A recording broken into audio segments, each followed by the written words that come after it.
And welcome back to my channel and day 6 of Shark Week number 2, The Redux. Or just welcome if you're new here. My name is Rusty, and this is my channel where I talk about my favorite music, mostly metal, and my favorite movies, mostly horror. And yes, we are on day 6 of Shark Week, The Reboot. And we are going to be I'm going to be discussing Open Water 2 Adrift. Now, Open Water 2 Adrift was released in 2006. That's 3 years after the first Open Water. It's directed by Hans Horn. It was written by Adam Kreutner, Colin McMahon, David Mitchell, and it stars Susan May Pratt, Richard Speight Jr., Niklaus Lange, and Eric Dane. Now, Eric Dane, he's the captain on that movie. I've got the season sitting over there, and I can't think of it to save my life. It's the series where the people were on the boat, the big battleship-like thing, a research battleship thing, and the plague happens, and it's like The Stand, and they're like safe out there on the water. I can't think of the name of that series though. Yet I have the season sitting right over there on DVD. But anyway, you'd recognize him. He's the captain of that. So this movie is very different than the original Open Water, yet similar in the fact that they're stuck in the water. That's about it. But it's very different, and I really really like this movie just about as much as I like the first one, but in a completely different way. Our group is Michelle and Amy, Zach, James, Dan, and Lauren. Now, at first, the movie opens with them making home movies as they're all sort of gathering to take a sail in Dan's yacht, millions of dollar kind of yacht. Okay, we're not talking about a little boat here. We're talking about a big $2-3 million, 85-foot one. You know, it's big. So they are going to celebrate Zach's 30th birthday on this boat. And you have Amy and James and their little baby, Sarah, and the rest of the thing. Michelle is his girlfriend, is Dan, who's the asshole of the bunch. It's his girlfriend of the week, and they're going to go out on his boat. He's like monstrously rich. So, as you know, we get character development, of course. We get our dialogue. We get to introduce ourselves to the characters. It's a very good cast, aside from hating Dan. But then again, you're supposed to hate Dan. So Michelle talks them into stopping so that they can go swimming. Now, Amy has had a childhood trauma. Basically, her dad died while they were playing in a lagoon. And because she was only like 8 years old, she could not get down to the bottom. I believe he had a heart attack and was drowning. And she couldn't get down there to the bottom. Now, you don't know that at the beginning. You just know she's got a childhood trauma. But, you know, that's what it is. She was unable to go down and save him because she couldn't hold her breath that long to get it. So that's her trauma. So she is absolutely terrified. As a matter of fact, for this entire movie, even before the shit starts, she won't even get on the boat without a vest, and she never takes the vest off. She's got a terror. You know, she's terrified of the water. So yeah, let's go have a birthday party on a yacht in the middle of the ocean. Yeah, that's a bright idea. I wouldn't do it. I don't give a fuck who you are. So, there you go. So, Michelle talks them into stopping, and they take a swim. Now, Amy stayed on board, of course, And Dan stayed with her. Now, Dan and her used to date way back in school. She's married to James now. That's their baby. So Dan stays on board with her. All of the rest are down there playing in the water. And I guess from sea level to the top is probably about 12, 13, 14 feet. From the water line to the top of the deck, you know? So it's not like you're just going to jump up and touch it. So Dan is like playing around with her, and I don't think he realizes the depth of her terror of the water.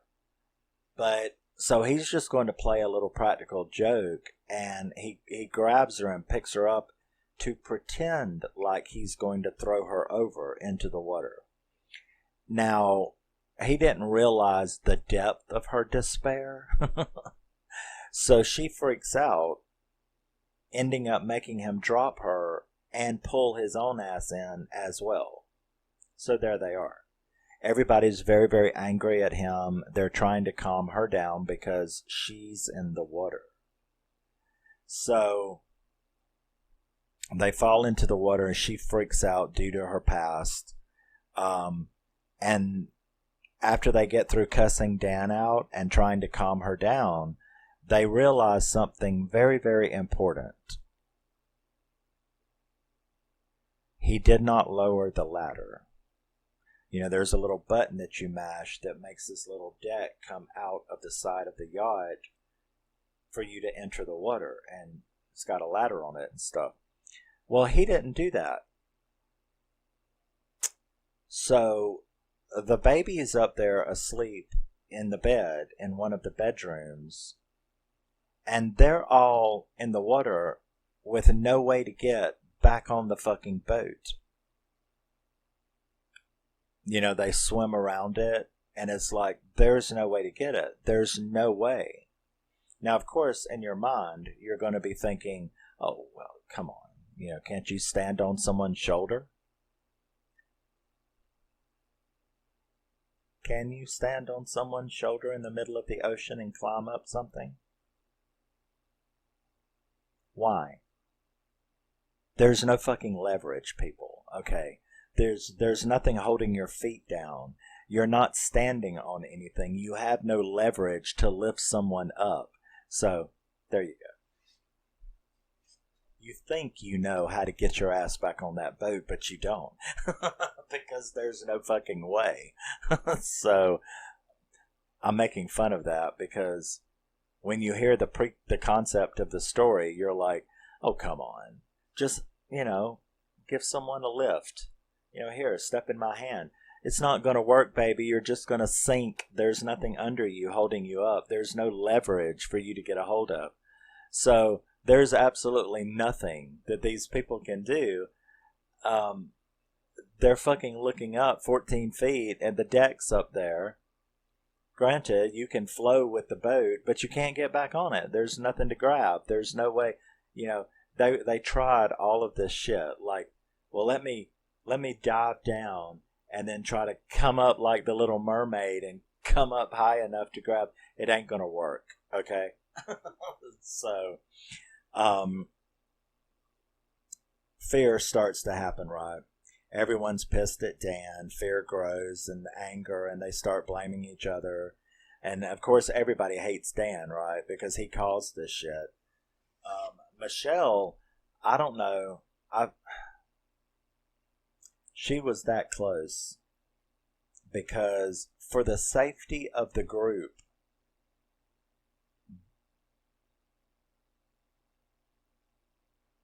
I admit to thinking a couple of times that they should have drowned her, which is a horrible thing to say, but this bitch was flipping out. I'm talking, she nearly drowned Amy. She nearly drowned Dan. You know, that I'm going to drown so you... That's a very dangerous... There's been a lot of people who have been drowned because the panicking person drowns them along with them. So that's what this Michelle was doing. she was like to the point where I was like, somebody needs to kill her for the safety of the group, or like push her away, like. So it was tense. So, fear grows, anger grows. Michelle's panicking, becoming dangerous. She's going to be a problem, is what I wrote. She's going to be a problem. Now, she does manage to, they manage to get her to get a grip on herself, probably right before I would have drowned the bitch. All of a sudden, Zach's phone rings. They hear Zach's phone ringing. They like run around the water on the boat looking up, and it just so happens that his shirt is hanging off the side just enough for somebody to, it's like the arm of his shirt was hanging way down on the side of the boat. So they manage to grab that, they pull it down. That Michelle causes him, it's his sister wishing him a happy birthday, right? And that Michelle causes him to drop the fucking phone, and it gets into the water, and so it's fucked. It's not like it's a smartphone, waterproof GoPro or some shit. So now everybody wants to kill her along with Dan. The problems keep getting, worse and worse. They do come up with a plan, which I liked that plan because it ended up with a lot of nude butt scenes of the dudes. Because the plan was they all took off their clothes to join them together to make a rope and then try to, rock climb kind of thing. And it almost worked. It almost worked. So that was a good idea. And I think that if what had happened, it might have worked if they could have kept trying. Because Zach, he did manage to get it hooked on one of the knots. Remember, there's going to be knots in it. So if you can get a knot to get stuck in the railing of the deck up there, then you can climb. Of course, you're messing with fucking panties and bras and guys' swim shorts, so it's not like, parachute cord. So, but he does manage to almost get up there when the clothes rope rips. Say that 3 times fast. So they do that. They almost get up there.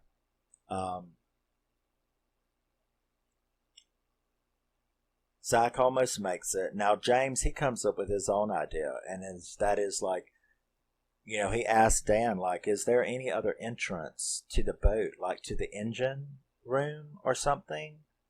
Yes, it's that big. So it's like, is there something, some way? And Dan's like, I don't know. And he's like, you paid $3 million for a yacht and you don't know anything about it? Like, is there an entrance underneath there to, like, access something?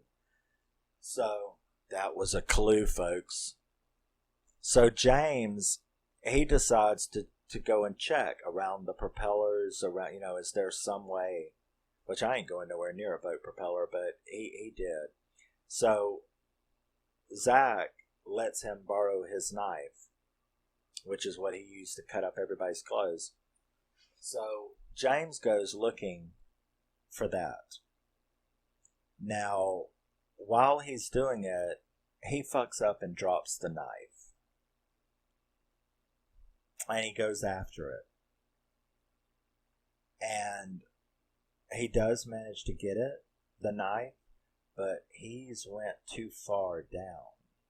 So he runs out of breath, right? And he starts coming back up and realizes that the surface is just a little bit more, a little bit further than breath I've got. So he starts panicking, and he's really trying to get to the to the bottom fast, and ends up smacking his head. And at first you think he's dead. He knocks the fuck out of himself when he comes up and hits the bottom of that boat. So now you're back to all of these motherfuckers arguing, trying to figure out what to do. He begins to drown and he hits his head. He does manage, about the time that everybody wonders, like, where did James go? Right? Well, Amy, that's his wife, she almost starts panicking, but then you see him come around the boat. And I remember, I was like, oh, dude, dude nearly lost it. And he comes around, but he's acting funny. And when he gets close enough to her, he holds up the knife, and Zach, he takes the knife, and that's when you see all of this blood coming out of his ear. And that other girl, Lauren, she's a nurse. So she comes running up to him, and he's very confused. He's very disoriented. And she's like, oh my God, he's got one hell of a skull fracture. So, they're like, dude, now we really need to get somewhere. Well, this pisses off Zach, who's already mad about their situation. So he gets this idea, the big square that comes out that's got the ladder on it. Okay, there may not be any way to do that, but if he can get the knife into a crack or make a hole where he can use that as leverage, he can pull himself up. Dan, though, freaks the fuck out when he stabs that boat and actually attacks him. Don't be hit. You're fucking up your butt. And you're like, what? You're fucking gonna drown and you care about this boat? So they end up bang, bang. And that knife goes all the way in to Zach's ribcage, to the hilt. It's that long. It goes into the hilt. Pulls it out.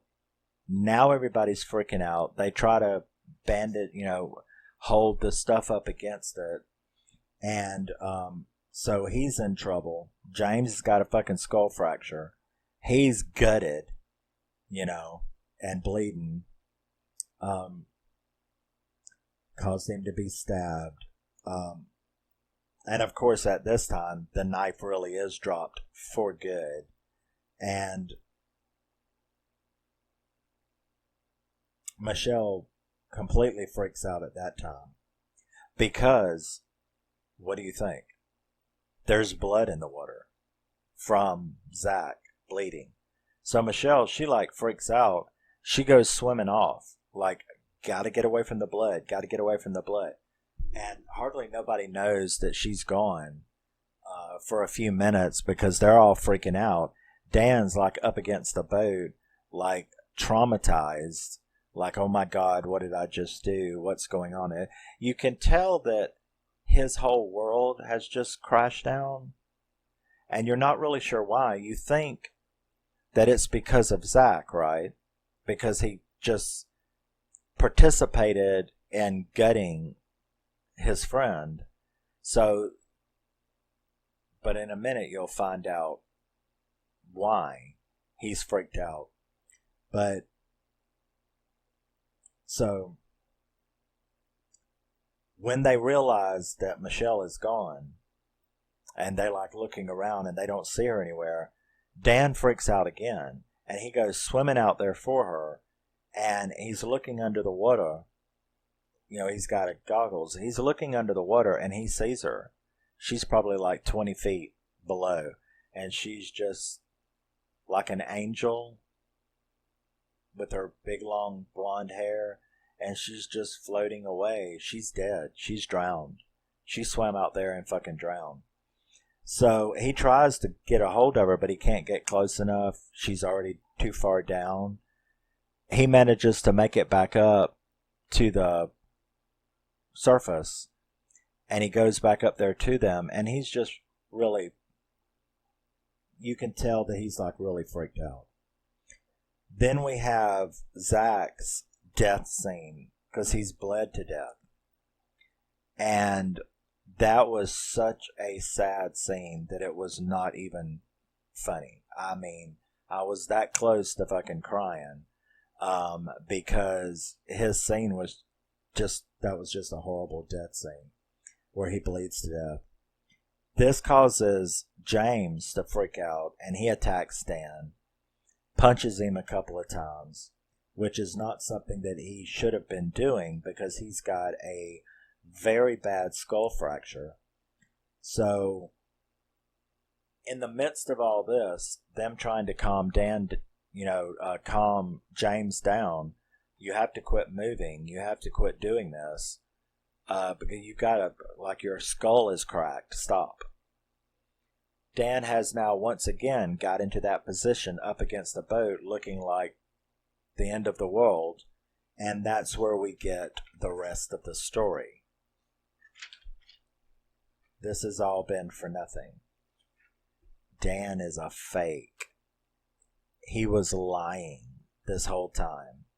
That is not his yacht. It's his boss's yacht. He's nothing. He is not rich.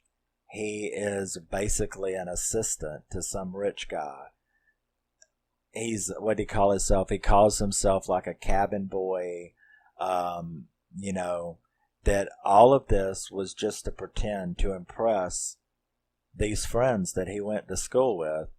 And all he had done was borrow his boss's boat, which is why he freaked out when Zach was stabbing it, trying to, splunk, using the knife as a splunker to get up there. And that's why he had freaked out like that. And now he has caused all this because of his stupidity, his stupid behavior, his not putting the ladder down, he's caused Michelle to die. He just admits to them that he is a horrible, pathetic fake.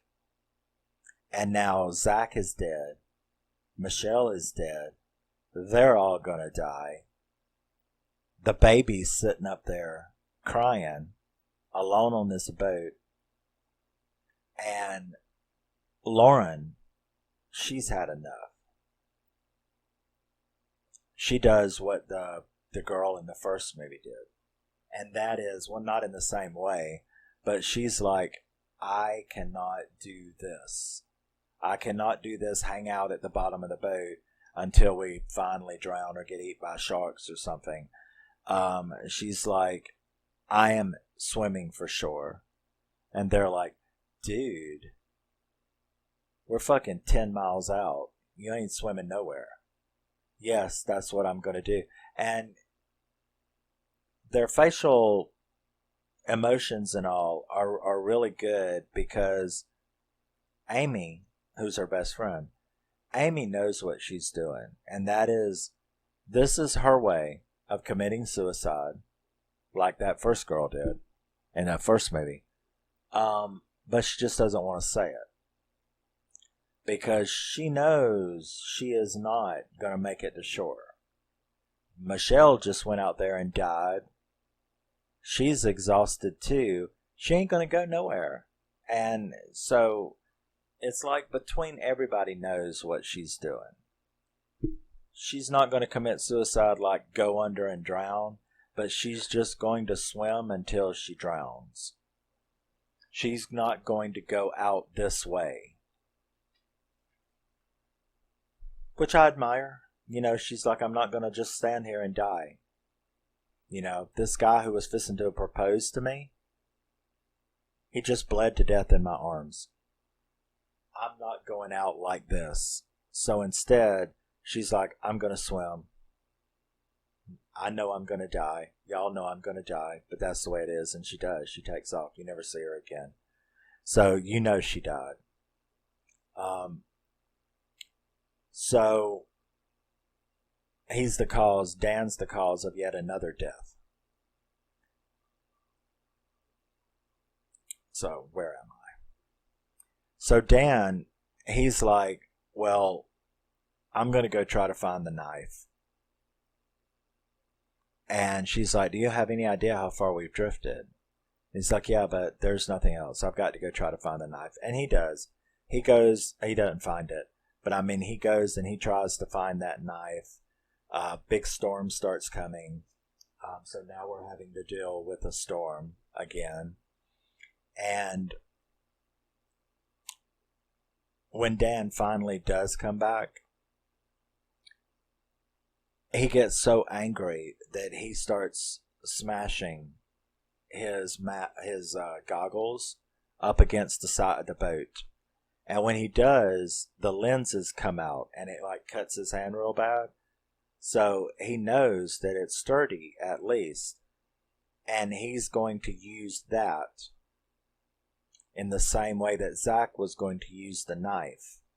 So he goes to that square where the ladder is, and he, even though it's cutting the hell out of his hand, he crunches it into the crack of it, and now he's got some leverage, and he tells Amy to climb on top of him while he holds on. Now it's cutting his hands to pieces, but just climb on top of me, climb on my shoulder and climb on my head. So he puts it up there and he lifts himself up as far as he can and then has her crawl up on top of him, and she barely manages to reach the deck, and she gets on. She hits the button and she lowers the ladder and the landing, and then she goes to take care of the baby. Now she is distraught as fuck because I left that out, but just like Zach died and Lauren's arms bled to death, James also died from that fracture, that skull fracture, and that was a horrific scene as well. That's what initiated Dan smashing his hand up with that goggles and doing that was Amy. That was heartbreaking too. That was heartbreaking to watch their death scene, their goodbyes, and him dying and her letting him float away. That was very emotional as well. So she goes up there, she lays with the baby, gets the baby calmed down, and stuff like that. Now we see Dan, and during this time, while this is going on, is flashing back and forth. And we see Dan, he just won't get on that ladder. He just won't get on that landing. And you're like, he's going to kill himself too. Which, I don't know.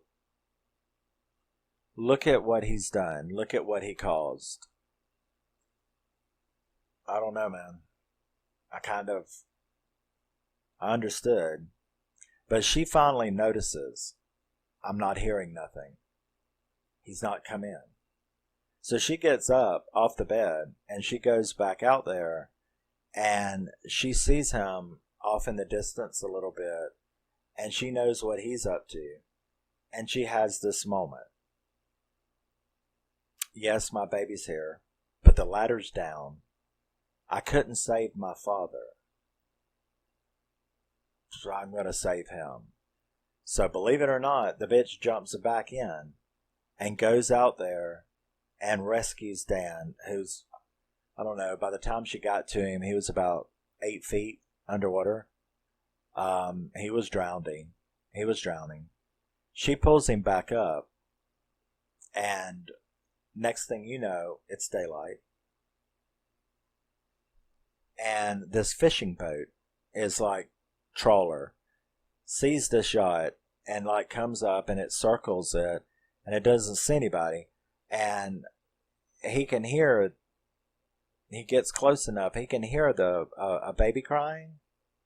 And he comes around the side and you see her standing there looking traumatized, and laying on the deck is Dan. He's laying on his stomach, and the movie ends. Now, of course, Is he alive? You can like freeze frame it and try to see if he's breathing, but he doesn't move, and he's got like a towel laid across his ass, which I don't know why they did that. You saw plenty of it through the whole movie. Remember, they were all naked from taking their clothes off for that rope. But, so the movie was left not telling you, because it ended right there. You know she's alive, and the baby's alive, but you don't know whether Dan's alive. You don't know what that look is on her face. Is she just traumatized at all this? Why would you cover up a dead guy's ass? So I don't know. I did go and do the Google search, ending explained, to hear other people's opinions. And there was a lot of them, it's either one side or the other. Either he's dead and that look on her face is heartbreak because she's the only survivor aside from the baby. She's the only adult survivor. Or she's just traumatized by her husband and all of her friends. All of her friends are dead. And this asshole that caused it all, she rescues him. So, I don't know. I don't know. You don't know whether Dan's alive or not. It would have been redemption to her for not being able to save her dad. So you kind of hope that he's alive because it would have made up for the trauma of, her not being able to save her dad. So she did save this guy. Or he is dead. And the look on her face was just like complete trauma and heartbreak for not doing it. You don't know. It's one of those that's left open for you to mull everything over and kind of decide for yourself. And that's how the movie ends. I gave it a 7.5 out of 10. This is very different than the first one, but in a wonderful way. And not one shark in this whole movie. There is no shark in this movie at all. You never see one. This was a complete tragedy, yet the deaths were so heartbreaking. The trauma, the suspense, the anxiety was all there without a shark. So I thought that was a really nice juxtaposition between these two movies. One is the shark, one is the situation. And yet the deaths were gruesome and devastating and very impactful. So now that you know the story, there's lots of things to enjoy about this movie. And if Dan had just let him do that thing with the knife, they would have all lived. Because all someone had to do is get up there and mash the button, man, and the deck would have come down with the ladder. They would have all been rescued. James would have probably, well, except for Michelle, because she was dead by this time, right? No. She died right after Zach got stabbed. So no. Well, yeah, that's true, right? Yeah. If he had let Zach do that, Zach wouldn't have been stabbed. It wouldn't have freaked Michelle out. She went, yeah, so I was correct. If Dan had not been a fake and had freaked out about the boat being stabbed, causing Zach to be stabbed, they would have all been alive because Zach had the right idea. Use that as leverage, get up there, and or have someone crawl over you and get up there, and it would have all worked out fine because that's what happened in the end. So, yeah, it was very thinking, this is like a thinking man's horror movie. Lots to think about, and very, very high tension, high drama. I loved the cast. I cared for each and every one of them, except for Michelle. Dan was an asshole. Michelle was just scared. I guess you can't blame her. She was just scared. So, yeah, you'll find sympathy for all of them except for Dan. To be that much of a wimp, trying to impress your friends, pretending you're a millionaire with a $3 million yacht when actually you're just a cabin boy. Wow, that's fucked up. That's fucked up. And so yeah, very, very good movie. Open Water 2, 2006. Absolutely great movie. If you've not seen it, you really could give it a chance. And I will see you when we complete Shark Week with Open Water Tree. And interestingly enough, it will be a twofer, and that it will be day 7 of Shark Week, but it will also be day 1 of Found Footage Week, because Open Water 3 is a found footage movie. So, all 3 of these movies are extremely different, and we'll talk about Open Water 3 on day 7 of Shark Week and day 1 of Found Footage Week. Yay, that's kind of cool. The way I strung that out there. Bye-bye. Love you, miss you, bye. Always remember, you're a very, very special person. Thank you very much for stopping by and taking the time to listen to me discuss and blather on a movie. And tell me what you think. If you can take a minute to comment, and instead of, I'm sorry, it's not TikTok. That's all I got to say. Love you, miss you, bye.